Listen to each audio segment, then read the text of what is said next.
My fiancé's family tried to control our marriage with a terrible prenup. How I turned the tables and won his heart. I, 34F, never thought I'd be the type to need a prenup. Growing up in a middle-class family, I was taught that marriage was about partnership, not assets. But life has a funny way of changing your perspective. I met my fiancé 5 years ago at a charity event. He was charming, intelligent, and clearly successful. Our relationship moved quickly. We shared the same values, enjoyed the same activities, and could talk for hours about everything and nothing. When he proposed last year, I didn't hesitate to say yes. 3 months ago, as we were discussing wedding plans over dinner, he casually mentioned that his financial advisor suggested we get a prenuptial agreement.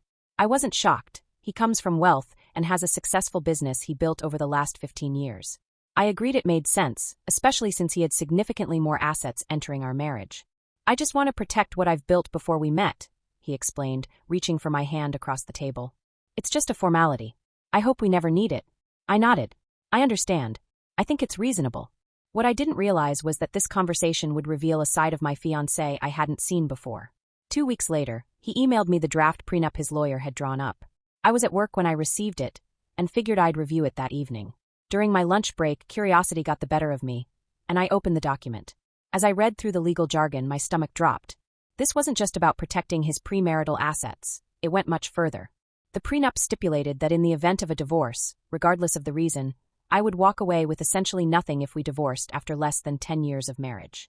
Even after 10 years, I would receive only a small percentage of our marital assets. There was also a clause about any future children, limiting child support to a bare minimum if we separated. Even more concerning was language about behavioral expectations during the marriage that could void any claims I might have to support or assets. I sat at my desk stunned. This wasn't the man I thought I was marrying. I closed the document and tried to focus on work, but my mind kept returning to those cold, calculated terms. That evening, I didn't bring it up. I needed time to process. The next day, I called my college roommate, who had become a family law attorney. I need your professional opinion on something, I said, trying to keep my voice steady. What's up? She asked. Can you review a prenup for me? I'm not asking you to represent me officially, just give me your thoughts. She agreed, and I forwarded the document. 2 days later, she called me back. This is one of the most one-sided agreements I've ever seen, she said bluntly. Did you help draft this at all? No, I admitted. He just sent it over. Well, it's completely unreasonable. These terms would leave you financially vulnerable even if you spent decades building a life together. And these behavior clauses, they're designed to give him all the power in the relationship. You absolutely cannot sign this. That night, I finally brought it up with my fiancé. We were at his place, having dinner. I read the prenup, I said, setting down my fork. Great, he replied, not looking up from his plate. My lawyer said you should get your own attorney to review it, but it's pretty standard. It's not standard, I countered, keeping my voice calm. I had a lawyer friend look it over, and she said it's extremely one-sided. He looked up, his expression hardening. Your friend probably doesn't understand high-asset agreements. This is how these things work. The agreement essentially says that if you ever decide you don't want to be married to me, I walk away with nothing. No matter how many years I've invested in our relationship, no matter what career opportunities one might give up to support our family. I'm bringing significantly more to this marriage financially, he replied, his tone matter of fact. I need to protect that. If you're marrying me for the right reasons, this shouldn't be an issue. That comment stung. I'm not marrying you for your money. I'm financially independent and have my own career. But marriage is a partnership, and this document treats me like an employee with a terrible contract. The discussion devolved from there. He accused me of not trusting him, of only being concerned about what I could get from him. I pointed out that the prenup showed he didn't trust me either. We went in circles until I finally left, telling him I needed space. For a week, we barely spoke. I threw myself into work, trying to figure out what to do. I loved him, but this revealed something troubling about how he viewed our relationship. I wasn't willing to enter a marriage where I was so obviously undervalued. After days of reflection and several long conversations with my closest friends, I made a decision. I wasn't going to walk away yet, but I wasn't going to accept those terms either. I contacted a well-respected family law attorney specializing in high-asset cases. During our consultation, I explained the situation and my concerns. You're right to be worried, she told me. This agreement is designed to benefit only one party, your fiancé. But we can draft a counter-proposal that's more equitable. Over the next 2 weeks, we worked on a counter-offer. It wasn't about trying to get his money. It was about creating a fair agreement that recognized marriage as a partnership while still protecting his premarital assets. The counterproposal protected his business and the assets he brought into the marriage, but ensured that anything we built together would be shared equitably. It included provisions for fair support if we had children, and I reduced my work hours. It removed the troubling behavior clauses and added protections for both of us. My attorney also included a detailed financial disclosure section, requiring both of us to be completely transparent about our assets, debts, and income, something notably vague in his original draft. When the counterproposal was ready, I called my fiancé. "I'd like to meet with you and both our attorneys to discuss the prenup," I said. "I've had a lawyer draw up a counterproposal." There was a pause on the line. "You didn't just sign it?" "No," I replied firmly. As I said, the terms weren't acceptable. "But I'm willing to find middle ground." He sighed but agreed to the meeting. It was scheduled for the following week at his attorney's office, an intimidating space in a downtown high-rise with views of the city skyline.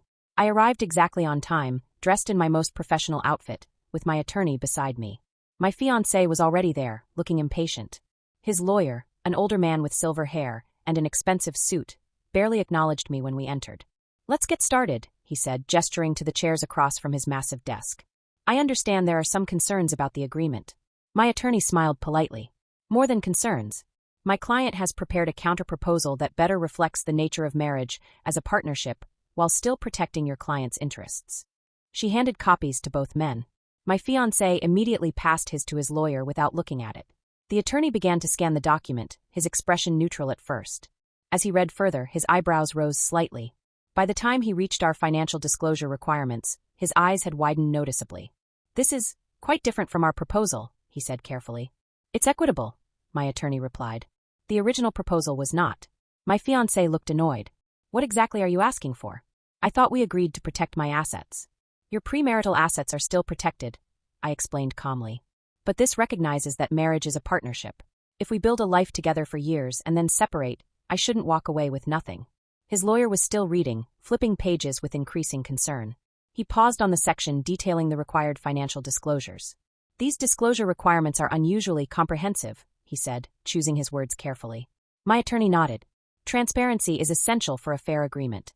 Your client is asking my client to sign away significant rights. She deserves to know exactly what she's agreeing to." The lawyer glanced at my fiancé, a look passing between them that I couldn't quite interpret. "We'll need to review this privately," the lawyer said. "Of course," my attorney replied. "We can step out." "No need," my fiancé cut in. "We can continue this another time." He stood abruptly. "Can I speak with you privately?" he asked me. We stepped into an empty conference room down the hall. As soon as the door closed, he turned to me. "What is this about?" he demanded. "Are you trying to get access to my family's money?" I maintained my composure. "No. I'm trying to ensure that our marriage is a partnership. The agreement you proposed treated me as disposable. This counteroffer protects what you brought into the marriage while recognizing that anything we build together should be shared. And these disclosure requirements? My family's businesses are private. If you're asking me to sign away rights to support and fair treatment, I deserve to know what I'm agreeing to," I replied. Complete financial transparency should be the foundation of any marriage, especially one with a prenup. He ran a hand through his hair, clearly frustrated.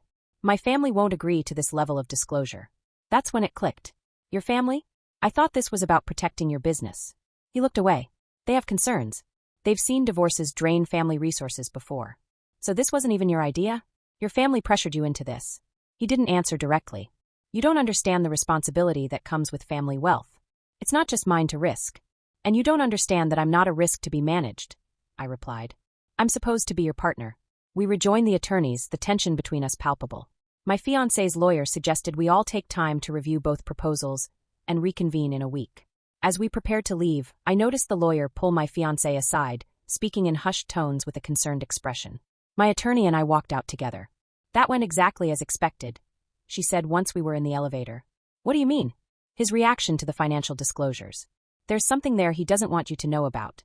I spent the next few days reflecting on our relationship. I loved him, but this process had revealed fundamental differences in how we viewed partnership. His willingness to let his family dictate the terms of our marriage troubled me deeply. 3 days after the meeting, he called and asked to come over. When he arrived, he seemed unusually subdued. "I've been thinking about the prenup," he began, sitting across from me at my kitchen table. "I discussed it with my family. And," I prompted when he paused, "they're strongly against your counterproposal, especially the disclosure requirements." He hesitated. "There are complicated family trusts and business arrangements that they prefer to keep private." "Private from your future wife?" I asked. He sighed. "It's not personal. It's how things have always been done. That doesn't make it right, I pointed out. Marriage means sharing your life with someone. How can we do that with these secrets between us? I understand your perspective, he said, though his tone suggested otherwise. But this is non-negotiable for my family. I looked at him closely, seeing him perhaps more clearly than I ever had. And what do you want? Forget your family for a minute. What do you think is fair? He seemed startled by the question. I want to protect what I've built. Even from me? The person you supposedly want to spend your life with. He didn't have an answer for that. I think we need to postpone the wedding, I said finally. We clearly have different ideas about what marriage means. He looked shocked. You'd call off our wedding over a legal document? It's not just a document. It's what it represents, how you see me, how you value my role in your life. I won't enter a marriage where I'm treated as a potential threat rather than a partner. The next few weeks were difficult. We had several emotional conversations that went in circles. His family became more directly involved, with his father even calling me to explain their position. I remained firm in my stance. I wouldn't sign the original prenup, and I deserved full financial transparency. Eventually, my fiancé presented a compromise, a revised agreement that protected his premarital assets, but offered more equitable terms for our shared future.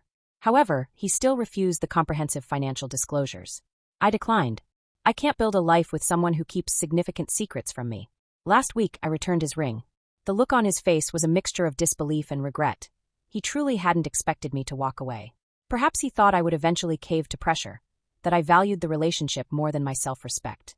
Yesterday, I received an email from him with a fully revised prenup attached, one that included the complete financial disclosures I had requested. There was a simple message. I choose you over family traditions. If you'll still have me. I haven't responded yet. Part of me is touched by this apparent change of heart, but another part wonders if this is who he truly is, someone who had to be pushed to the breaking point before valuing me as an equal partner. What I do know is that standing up for myself was worth it, regardless of what happens next. Sometimes the most valuable thing you gain from a relationship isn't the relationship itself, but the knowledge of what you deserve and the courage to demand it.